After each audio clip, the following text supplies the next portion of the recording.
Hello friends, study point में आपका स्वागत है। आज हम लोग क्लास 10th के बायोलॉजी के चैप्टर 1 जैव प्रक्रम का पार्ट 1 से संबंधित ऑब्जेक्टिव क्वेश्चन को डिस्कस करने वाले हैं और साथ ही साथ आप सभी को प्रत्येक क्वेश्चन का उत्तर देने के लिए 3 सेकेंड दिया जाएगा। तो मेरे साथ बने रहिए और सवाल का आंसर देते रहिए। चलिए नेक्स्ट क्वेश्चन, अब चलिए पहला क्वेश्चन देते हैं।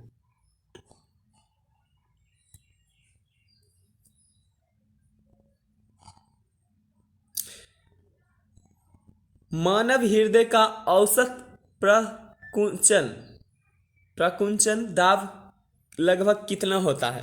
एक बार मेरे साथ सुनिए। मानव हृदय का औसत प्रकुंचन दाब लगभग कितना होता है? तो ये क्या हो जाएगा? 120 mmHg होता है। कितना होता है?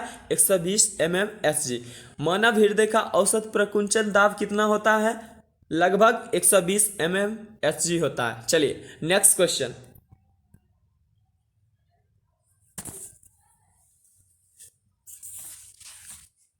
चलिए आपका टाइम आउट हो गया है। पौधों में वाष्पोत्सर्जन किस भाग में होता है? पौधों में वाष्पोत्सर्जन किस भाग में होता है? तो ये हमारा क्या हो जाएगा? पत्ता हो जाएगा। क्या होगा? ऑप्शन सी राइट आंसर हो जाएगा। क्या होगा? पत्ता, यानी पत्ती में। यानी फिर से बोलिए मेरे साथ, पौधों में वाष्पोत्सर्जन किस भाग में होता है? तो पत्ता में होता है। किस में? पत्ता। ऑप्शन सी राइट आंसर हो जाएगा। चलिए नेक्स्ट क्वेश्चन का जवाब दीजिए।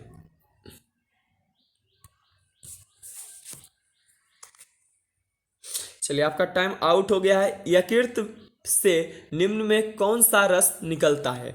यकृत से निम्न में से कौन सा रस निकलता है? तो ये क्या हो जाएगा? पीत रस। एक बार मेरे पीछे बोलिए, यकृत से निम्न में से कौन सा रस निकलता है? तो ये क्या होगा? पीत रस। चलिए नेक्स्ट क्वेश्चन के जवाब दीजिए।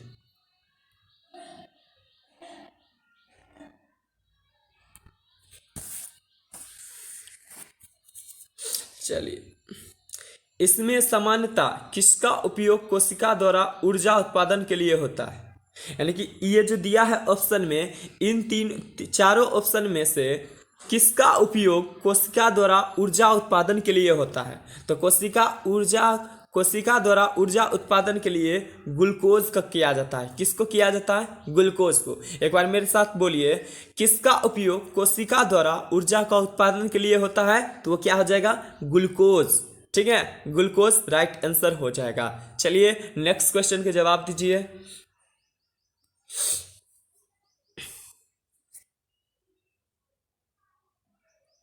चलिए, डायलिसिस मशीन द्वारा रक्त के शुद्धिकरण की प्रक्रिया कहलाती है, यानी क्या कहलाती है? फिर सुनिए, डायलिसिस मशीन द्वारा रक्त के शुद्धिकरण की प्रक्रिया क्या कहलाती है?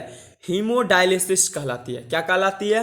हीमोडायलिसिस कहलाती है। फिर से बोलिए, डायलिसिस मशीन द्वारा रक्त के शुद्धिकरण की प्रक्रिया क्या कहलाती है? हीमोडायलिसिस कहलाती है। चलिए नेक्स्ट क्वेश्चन को जवाब दीजिए।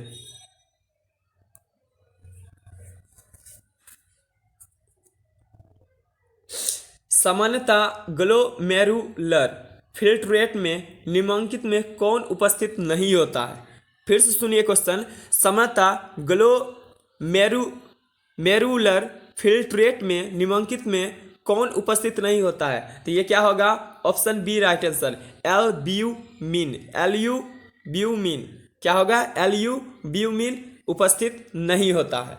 एक बार मेरे पीछे बोलिए, ग्लोमेरुलर फिल्ट्रेट में निम्नलिखित में कौन उपस्थित नहीं होता है? तो ग्लोमेरुलर फिल्ट्रेट में एल्ब्यूमिन उपस्थित नहीं होता है। चलिए, थोड़ा टंग स्लिप हो जाएगा, इसके लिए टेंशन नहीं लीजिएगा, थोड़ा पढ़ लिया कीजिएगा, 1-2 बार में सही हो जाता है। चलिए नेक्स्ट क्वेश्चन जवाब दीजिए।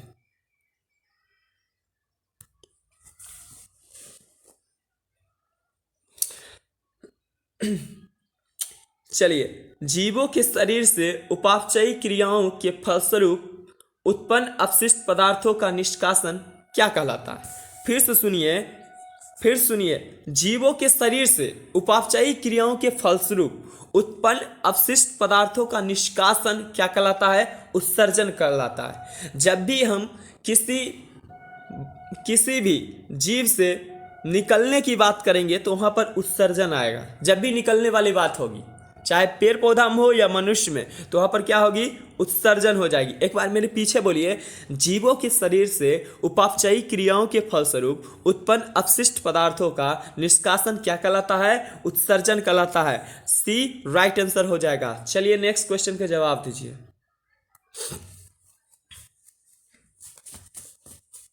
चलिए टाइम आउट हो गया है, चेक करते हैं। वृक्क की भीतरी नतोदर सतह जहां से वृक्क धमनी वृक्क में प्रवेश करती है तथा वृक्क शिरा बाहर निकलती है, तो उसको क्या कहते हैं? फिर सुनिए क्वेश्चन।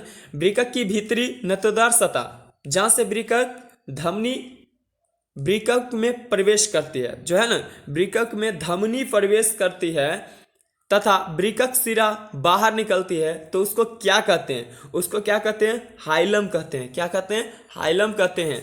चलिए नेक्स्ट क्वेश्चन के जवाब दीजिए। आप लोग भी क्वेश्चन पढ़कर आंसर दिया कीजिएगा, वीडियो को रोककर उसके बाद आंसर दिया कीजिएगा। चलिए अब जवाब दीजिए। निम्नलिखित में कौन प्रोटीन एवं एमिनो अम्ल के विखंडन से बनता है? फिर से बोलिए, निम्नलिखित में कौन प्रोटीन एवं अमीनो अम्ल के विखंडन से बनता है? तो इसका राइट आंसर क्या हो जाएगा? इसका राइट आंसर हो जाएगा सभी, इनमें से सभी। यूरिक अम्ल, अमोनिया और यूरिया, इनमें से सभी राइट आंसर हो जाएगा। ठीक है, चलिए नेक्स्ट क्वेश्चन के जवाब दीजिए।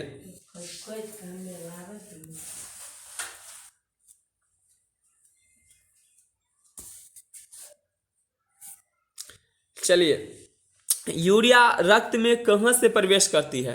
यूरिया रक्त में कहां से प्रवेश करती है? तो इसका राइट आंसर क्या हो जाएगा? यकृत से प्रवेश करती है। फिर सुनिए, यूरिया रक्त में कहां से प्रवेश करती है? यकृत से प्रवेश करती है। ठीक है, चलिए नेक्स्ट क्वेश्चन जवाब दीजिए।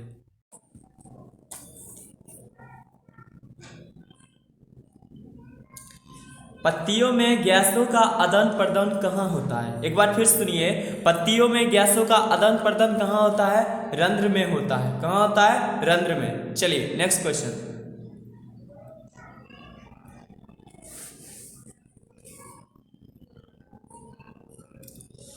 स्लाइड को सर्वप्रथम कंपाउंड माइक्रोस्कोप से देखा जाता है कितने गुना कर? फिर सुनिए, स्लाइड को सर्वप्रथम कंपाउंड में माइक्रोस्कोप से देखा जाता है कितने गुना पर? तो 10 गुना पर। कितने गुना पर? 10 गुना पर कंपाउंड में माइक्रोस्कोप से देखा जाता है। चलिए नेक्स्ट क्वेश्चन।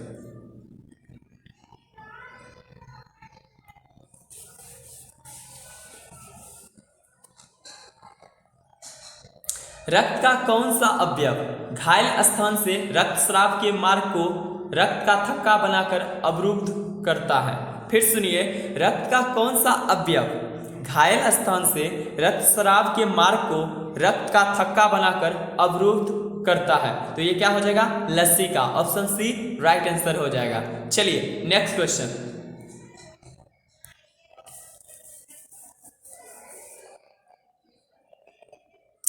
हृदय से रक्त को संपूर्ण शरीर में पंप किया जाता है। फिर सुनिए, हृदय से रक्त को संपूर्ण शरीर में पंप किया जाता है किसके द्वारा? तो ये क्या हो जाएगा? नीलय के द्वारा। मेरे पीछे बोलिएगा, हृदय से रक्त को संपूर्ण शरीर में पंप किया जाता है नीलय के द्वारा। ठीक है, चलिए नेक्स्ट क्वेश्चन।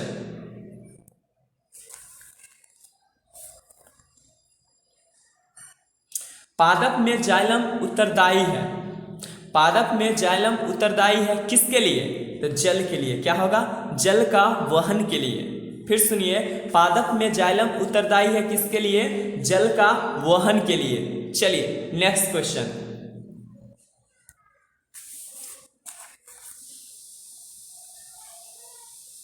निम्नलिखित में किसे कोशिका का ऊर्जा मुद्रा के रूप में जाना जाता है?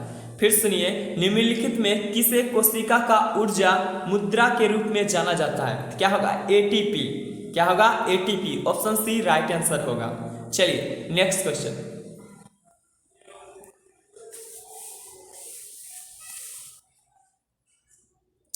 आहार नाल का सबसे लंबा भाग कौन सा होता है? फिर सुनिए, आहार नाल का सबसे लंबा भाग कौन सा है? वो क्या होगा? छोटी आंत। क्या होगा? छोटी आंत। चलिए नेक्स्ट क्वेश्चन।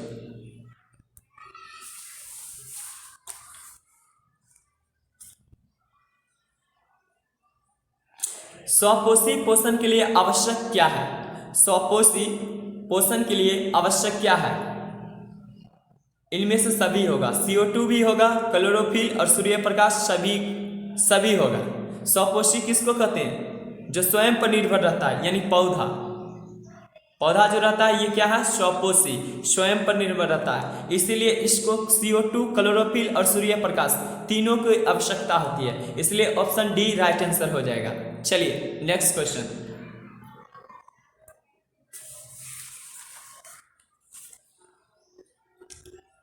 ऑक्सिन क्या है? ऑक्सिन क्या है? तो ये हमारा हार्मोन है। क्या है? ऑक्सिन क्या है? हार्मोन है। चलिए नेक्स्ट क्वेश्चन।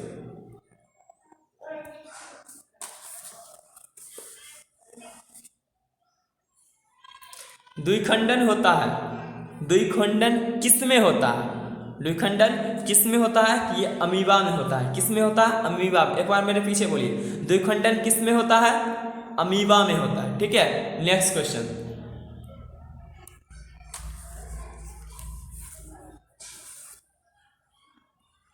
वृक्क किस जैव प्रक्रम का हिस्सा है? वृक्क किस जैव प्रक्रम का हिस्सा है? तो ये क्या हो जाएगा? उत्सर्जन। उत्सर्जन। वृक्क किस जैव प्रक्रम का हिस्सा है? तो उत्सर्जन। यानी उत्सर्जन क्या होता है? जिससे कोई अपशिष्ट पदार्थ बाहर निकलता है, ठीक है ना, उसको उत्सर्जन कहते हैं। वृक्क किस जैव प्रक्रम का हिस्सा है? तो क्या हो जाएगा? उत्सर्जन। चलिए नेक्स्ट क्वेश्चन।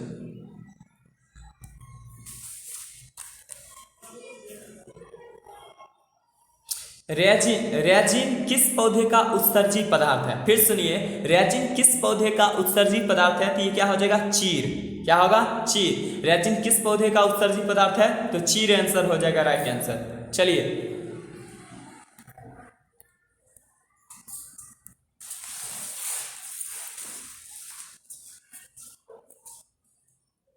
मूल रोम पाए जाते हैं।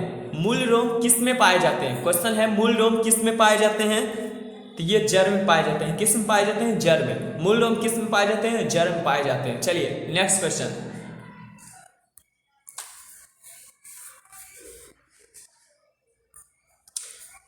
कौन उत्सर्जी अंग है? तो कौन उत्सर्जी अंग है? तो ये वृक्क उत्सर्जी। कुछ समय पहले अभी क्वेश्चन हम याद किए थे, मतलब क्वेश्चन को सॉल्व किए थे। कौन उत्सर्जी अंग है? तो वृक्क जो है उत्सर्जी अंग है। ठीक है, चलिए नेक्स्ट क्वेश्चन।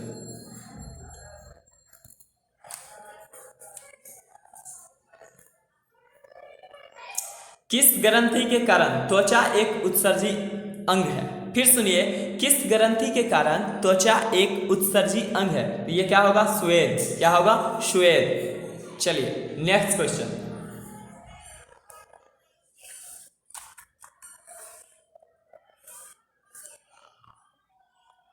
मनुष्य में कार्बन डाइऑक्साइड का उत्सर्जन किससे होता है?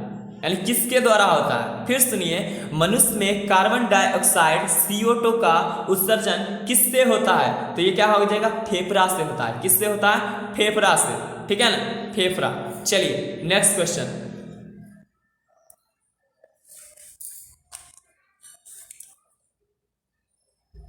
निम्नलिखित में कौन सा पदार्थ अमोनिया के साथ मिलकर यूरिया बनाता है? फिर से सुनिए, कौन सा पदार्थ अमोनिया के साथ मिलकर यूरिया बनाता है? ऑप्शन बी राइट आंसर हो जाएगा, ऑक्सीजन। क्या होगा? ऑक्सीजन।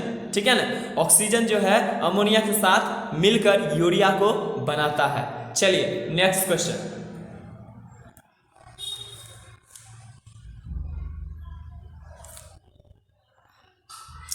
परागनलिका का बीजांड, परागनलिका का बीजांड की ओर वृद्धि करना किस प्रकार का अनुवर्तन है? फिर सुनिए, परागनलिका का बीजांड की ओर वृद्धि करना किस प्रकार का अनुवर्तन है? तो ये क्या हो जाएगा? रसायन अनुवर्तन है। किस प्रकार का है? रसायन अनुवर्तन है। ठीक है, चलिए नेक्स्ट क्वेश्चन का जवाब दीजिए।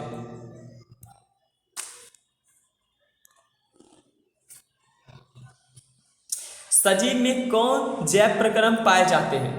सजीव जो होता है उसमें कौन जैव प्रक्रम पाए जाते हैं? तो देखिए, जो सजीव होता है वो पोषण भी करता है, श्वसन भी करता है और जनन भी करता है, यानी जन्म भी देता है। तो यानी कि डी आंसर इसका राइट हो जाएगा। यानी सजीव जो होता है सभी काम ये करेगा, पोषण भी करेगा, श्वसन भी करेगा और जनन भी करेगा। ठीक है ना। चलिए नेक्स्ट क्वेश्चन।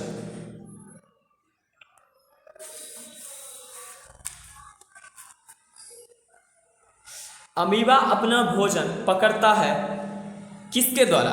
ठीक है, फिर सुनिए, अमीबा अपना भोजन पकड़ता है किसके द्वारा? तो कुटपाद के द्वारा। क्या हो जाएगा? ऑप्शन कुटपाद के द्वारा अमीबा अपना भोजन पकड़ता है। चलिए नेक्स्ट क्वेश्चन।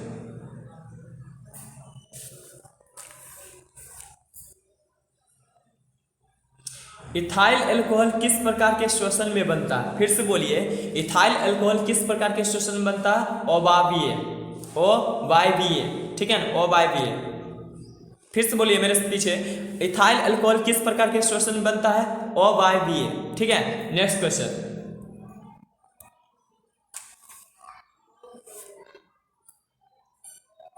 प्रकाश संश्लेषण होता है, प्रकाश संश्लेषण की प्रक्रिया किस में होता है? तो हरे पौधे में होता है। किस में होता है? हरे पौधों में प्रकाश संश्लेषण की प्रक्रिया होता है। एक बार मेरे पीछे बोलिए, प्रकाश संश्लेषण की प्रक्रिया किस में होता है? हरे पौधों में होता है। चलिए नेक्स्ट क्वेश्चन।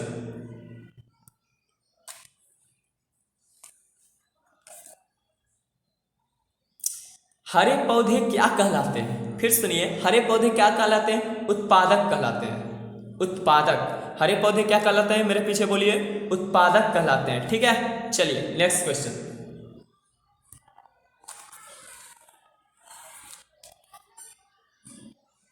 प्रकाश संश्लेषण की क्रिया में ऑक्सीजन बाहर निकलता है। प्रकाश संश्लेषण की क्रिया में ऑक्सीजन बाहर निकलता है। ऑक्सीजन बाहर निकलता है किससे? तो जल से निकलता है। किससे निकलता है? जल से। फिर से सुनिए, प्रकाश संश्लेषण की क्रिया में ऑक्सीजन बाहर निकलता है किससे निकलता है? तो जल से निकलता है। किससे? जल से। चलिए नेक्स्ट क्वेश्चन।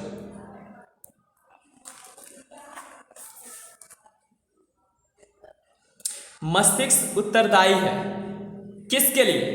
मस्तिष्क उत्तरदायी किसके लिए है? सोचने के लिए भी होगा, शरीर का संतुलन बनाने के लिए भी होगा, ये भी सही है, हृदय स्पंदन के लिए, ये भी सही है, यानी कि तीनों के तीनों होगा। मस्तिष्क उत्तरदायी किसके लिए होगा?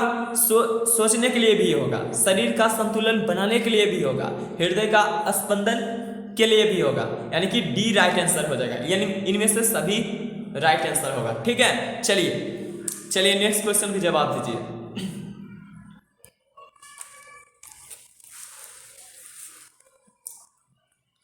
मैग्नीशियम पाया जाता है, मैग्नीशियम किस में पाया जाता है? तो ये क्लोरोफिल में पाया जाता है। किस में पाया जाता है? क्लोरोफिल में मैग्नीशियम पाया जाता है। चलिए नेक्स्ट क्वेश्चन।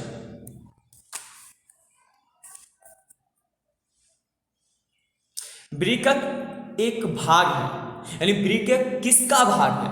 वृक्क जो है एक भाग है, तो वो किसका भाग है? उत्सर्जन का भाग है, यानी उत्सर्जन तंत्र का एक भाग क्या है? वृक्क है, ठीक है। चलिए नेक्स्ट क्वेश्चन।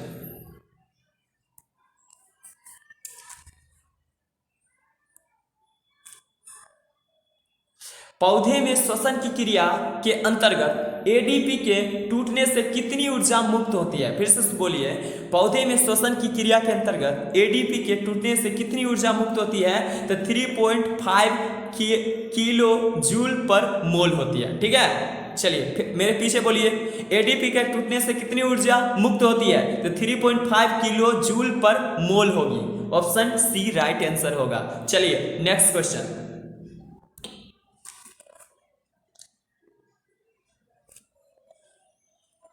प्रकृति में ऑक्सीजन का संतुलन कैसे बना रहता है? प्रकृति में ऑक्सीजन का संतुलन कैसे बना रहता है? तो इसका हो जाएगा राइट आंसर, प्रकाश संश्लेषण की प्रक्रिया द्वारा प्रकृति में ऑक्सीजन का संतुलन बना रहता है, ठीक है। चलिए नेक्स्ट क्वेश्चन।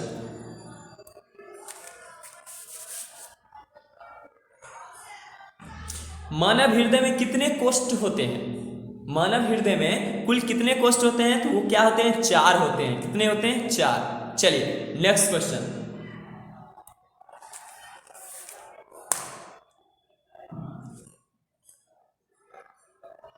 मांसाहारी जंतु की छोटी आंत की लंबाई शाकाहारी जंतु की तुलना में क्या होती है? ये क्या हो जाएगा? कम होती है। क्या होती है? कम। मांसाहारी जंतुओं में छोटी आंत की लंबाई ज़्यादा होती है और शाकाहारी जंतु में कम होती है। ठीक है, चलिए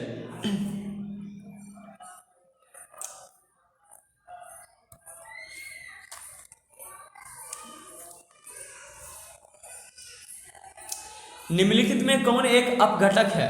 तो बैक्टीरिया। क्या होगा? Bacteria. Option D right answer. निम्नलिखित में कौन एक अपघटक है? बैक्टीरिया। चलिए नेक्स्ट क्वेश्चन।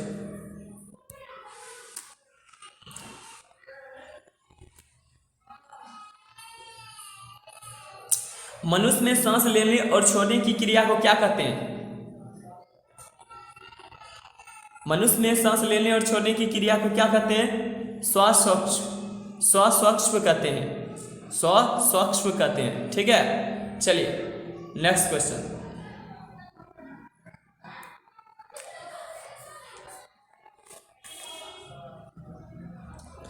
हीमोग्लोबिन विहीन प्लाज्मा को क्या कहते हैं? हीमोग्लोबिन विहीन प्लाज्मा को क्या कहते हैं? सीरम कहते हैं। क्या कहते हैं? सीरम। चलिए नेक्स्ट क्वेश्चन।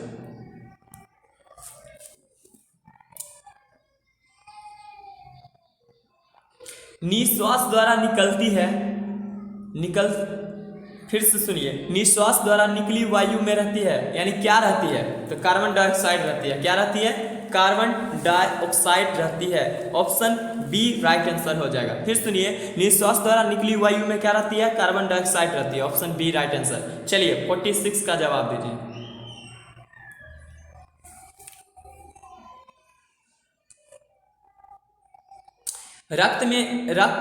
रक्त इनमें किसकी उपस्थिति के कारण लाल दिखता है? फिर सुनिए, रक्त इनमें से किसकी उपस्थिति के कारण लाल दिखता है? तो इसका राइट आंसर हो जाएगा हीमोग्लोबिन की उपस्थिति के कारण रक्त का रंग लाल दिखाई पड़ता है। चलिए नेक्स्ट क्वेश्चन।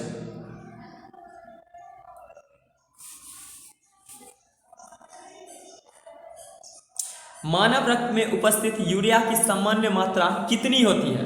ठीक है ना, तो कितनी होती है? फिर सुनिए, मानव रक्त में उपस्थित यूरिया की सामान्य मात्रा कितनी होती है? 20 mg। ठीक है, 20 mg होती है। ठीक है, नेक्स्ट क्वेश्चन।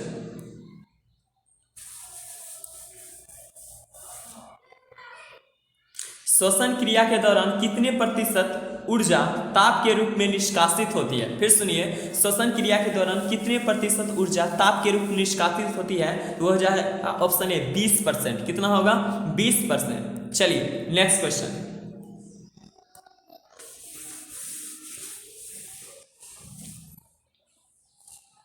कोशिका झिल्ली किस प्रकार की झिल्ली होती है? तो अर्धपारगम्य होती है। मेरे पीछे बोलिए, कोशिका झिल्ली किस प्रकार की झिल्ली होती है? अर्धपारगम्य झिल्ली होती है। चलिए नेक्स्ट क्वेश्चन।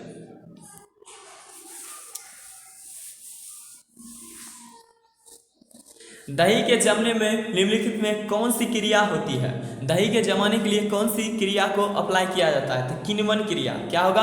किण्वन क्रिया द्वारा दही के जमने में सहायता प्रदान करती है। चलिए आज का बायोलॉजी का पार्ट 1 समाप्त कर दिए हैं। अब नेक्स्ट करेंगे पार्ट 2। तो तब तक आप लोग इनका अच्छी तरीका से याद कर लीजिए।